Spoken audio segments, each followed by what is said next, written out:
জন্য এবারে আমরা শৃঙ্খলাবদ্ধভাবে দিব। এই যে শিবুদা চলে আসছে, ঠিক আছে না? হ্যাঁ, প্রদীপ এবং হরিপদের নেতৃত্বে সবাইকে ঐক্য পরিষদ যৌথভাবে মাননীয় এমপি সাহেবকে পুজোর শুভেচ্ছা জানাবেন। ঠিক আছে, ওকে। দীপক পরিষদ এ পর্যায়ে ফুলের শুভেচ্ছা জ্ঞাপন করবে। সিরিয়ালে আসেন। লততি ইউনিয়ন পুজো যেমন পরিষদ ব্যক্তিগতভাবে আমরা কেউই এটার জন্য এককভাবে আমরা কর্তৃত্ব দাবি করি না। আমি মনে করি মুন্সিগঞ্জ একে আমরা মাঠ থেকে মঞ্চে এসেছে আমার বন্ধু গ্রহণ করবেন।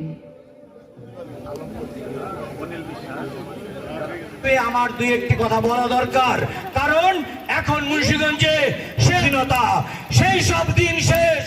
আব্দুল্লাহ ভাইয়ের বাংলাদেশ যে আমাদের we should give the real price. আমরা প্রত্যেকটা মানুষ সম্মানিত হতে এবং আমার সামনে মুরব্বিয়ানরা, যুবক ভাইরা, অ্যাকচুয়ালি প্রতিটা এই মিটিংয়ে দেখি